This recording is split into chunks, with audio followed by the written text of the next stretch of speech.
నమస్కారం. లక్ష్మి చెప్పే కథలకు స్వాగతం. వీణులతో వీక్షించటానికి సిద్ధం కండి. ప్రియ సఖులు, ఇప్పుడు మనం ప్రముఖ సాహితీవేత్త శ్రీ ఈతకోట సుబ్బారావు గారు రచించిన పసిడి రెక్కల కాలం అనే ఓ చక్కటి కథను విందామండి. ఈ కథ నవ్య వారపత్రికలో 27/8/2005లో ప్రచురింపబడింది. ఇక కథ మొదలు పెట్టిస్తున్నానండి.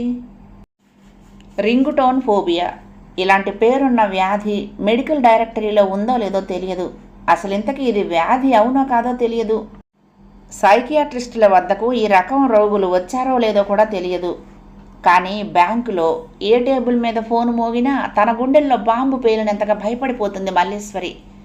గత 10-15 రోజులలాగైతే ఇదే తంతు. బ్యాంకులో అడుగుపెట్టే ప్రతి ముఖాన్ని ఆడా మగ అన్న తేడా లేకుండా బైనాక్యులర్ చూపులతో తవ్వి తవ్వి మరీ పరీక్షించేస్తుంది. డ్యూటీ చేసే 8 గంటల్లో హీనపక్షం 50 సార్లన్నా ముఖానికి చెమట పట్టడం, ఆ చెమటని టర్కీ తువ్వాలతో ఒత్తుకోవటం చేస్తూనే ఉంది. టెలిఫోన్ మోగితే చాలు, దాంతోపాటు గుండెలు దడదడలాడుతున్నాయి. అప్పటికి టీవీ పెట్టకూడదని, ఉదయాన్నే పత్రికలు చదవకూడదని ఎన్నోసార్లు అనుకుంది. అయినా మనసు కుదుటుగా ఉంటేగా. ఏ రోజు ఏ కన్న గుండెల్లో బాంబు పేలిందో, ఏ ఆడపిల్ల జీవితం అర్ధాంతరంగా ముగిసిపోయిందో. అనూహ్యంగానే చేతుల్లోకి రిమోట్ వచ్చేస్తుంది. వార్తలు వచ్చే ఛానళ్ల మీద వేళ్లు నొక్కేస్తాయి. ఊహించినట్టుగానే ఎక్కడో ఓ చోట, ఏదో ఓ ఊళ్ళో ఎవడో ఒక రాక్షసుడు, పసిపాప దగ్గర నుంచి కన్నెపైట వేసుకున్న అమ్మాయిల దాకా ఎవరో ఒకరి ప్రాణాలతో ఆడుకుంటూనే ఉంటాడు. మొగ్గ ప్రాణాలపై గొడ్డలి వేటు పడుతూనే ఉంటుంది. సరిగ్గా అలాంటి సమయాల్లోనే ల్యాండ్ ఫోన్ ట్రింగ్ ట్రింగ్ అని మోగుతుంది. అంతే, మల్లీశ్వరి గుండె ఎండుటాకులా వణుకుతుంది. అన్నింటికీ కారణం ఒకటే. తన 6 ఏళ్ల కూతురు ప్రణవి కాన్వెంట్లో చదువుతోంది. తను బ్యాంకులో క్యాషియరు, భర్త సాఫ్ట్వేర్ ఇంజనీర్. ఇద్దరు జీతం కలిపితే నెలకు 60,000 పై మాటే. కానీ ఇరుగు పొరుగు గుసగుసల్లో అది నెలకు 1,00,000. అందరి కళ్ళు తమపైనే. ఆ కారణంతోనే భయంతో లోపల కంపించిపోతోంది మల్లీశ్వరి. అంత క్రితం అలాంటి సంఘటనల్ని వార్తలుగా, వార్తా చిత్రాలుగా చూసినప్పుడు గుండె జల్లుమనేది. బలైపోయిన ఆడకూతురు తాలూకు తల్లిదండ్రుల మనోవేదన ఊహించుకుని కొద్దిగానో ఇంకొద్ది ఎక్కువగానో ఆవేదనకు లోనయ్యేది. ఇప్పుడు అలా కాదు. పరిస్థితి మారింది. గుండె జల్లు మనటం లేదు, వణుకుతుంది. ముచ్చెమటలు పడుతున్నాయి. నిన్న మొన్నటిదాకా మేమిద్దరం మాకొక్కరు. చిన్న కుటుంబం, చింతలేని కుటుంబం అని ఒకంత గర్వపడేది. కానీ ఇవాళ పరిస్థితి అందుకు భిన్నం. పెద్ద దిక్కులేని కుటుంబం, అందరూ ఉన్న అనాథ అనిపిస్తోంది. అంట్లు తోముతూ పని మనిషి మల్లీశ్వరి, అమ్మా, బ్యాంకులో డబ్బంతా మీ చేతుల్లోనే ఉంటుందంట కదా, డబ్బు కట్టలు లెక్కబెట్టేది కూడా మీరేనంటగా. ఆహా, నా మాట కాదమ్మా, కాలనీలో అందరూ అనుకునేదే అంటూ రాములమ్మ అన్న మరుక్షణం అధాటుగా ఉలిక్కిపడింది. అదే తొలిసారి.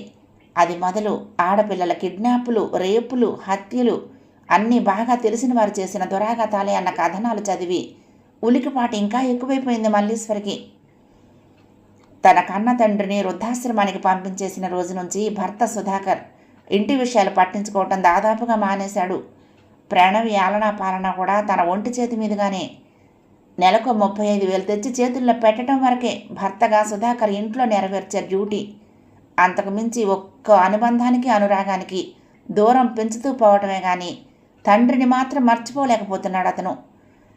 ఏవండి కాఫీ అంటూ మల్లీశ్వరి కాఫీ పట్టుకెళ్ళి ఇచ్చినా జీవితంలో బెడ్ కాఫీ తాగే రోజులు జారిపోయాయి, అక్కర్లేదంటూ ముఖాన్నే తిరస్కారం చవి చూడాల్సి వస్తోంది ఇప్పుడు.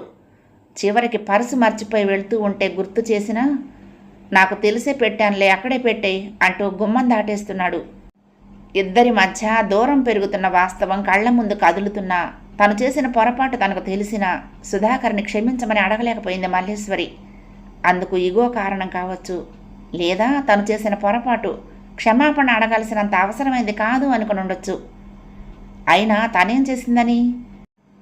60 ఏళ్ళు 60+ ఉన్న మామగారు శంకర్రావు గారిని 30లో ఉన్న తమ మధ్య ఉండటం ఇబ్బందిగా భావించి ధనవంతులు మాత్రమే నివసించగలిగే ఖరీదైన వృద్ధాశ్రమంలో చేర్పించింది.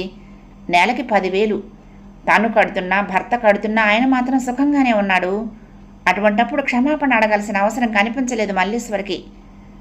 కానీ ప్రస్తుతం పరిస్థితులే మారాయి. ఇప్పుడు భయం నీడలోనే అడుగైనా బతుకైనా. చాలామంది ఈజీ మనీకి అలవాటు పడిపోయారు. ఉన్న ఫలంగా లక్షలు లక్షలు సంపాదించేయాలన్న దురాశ, అన్ని సుఖాలు కొనేయాలన్న ఆశ. ఆ డబ్బు పొందటానికి దేనికైనా సిద్ధం, చంపటానికైనా, చివరికి సర్వనాశనం చేయటానికైనా. కారణం నిరుద్యోగం కాదు, ఆలోచనలో ఆచరణలో క్రమశిక్షణ లోపించటమే.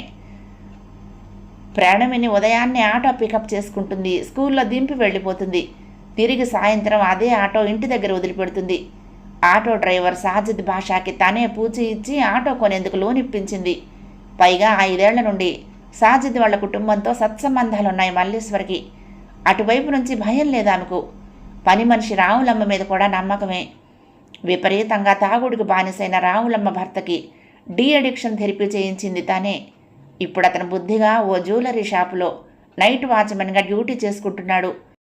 తన కాపురం నిలబెట్టిన చల్లని తల్లి అని రాములమ్మ చాటే కృతజ్ఞత మల్లీశ్వరికి తెలుసు. అయినా ఆమెకు భయమే, గుండెల్ని తొలిచేసే భయం. కాలనీ అందరి దృష్టిలో తను లక్షాధికారి. బ్యాంకులో లావాదేవీలు, జమా ఖర్చులు అన్నీ తన చేతుల మీదుగానే జరుగుతాయన్న అపోహ. రోజు తను కొన్ని లక్షలు లెక్క కట్టి ఐరన్ సేఫ్లో పెట్టి వస్తూ ఉంటానన్న మిడిమిడి జ్ఞానం. ఇలాంటి అర్థం లేని ఊహలే డబ్బు సంపాదించాలనుకునే వాళ్ళని రెచ్చగొడతాయి. వాళ్ల చేత ముందు కిడ్నాపులు చేయిస్తాయి. తర్వాత తమ గుట్టు బయటపడుతుందేమోనన్న భయం వాళ్ళు హత్య చేయడానికి పురుగొలుపుతుంది.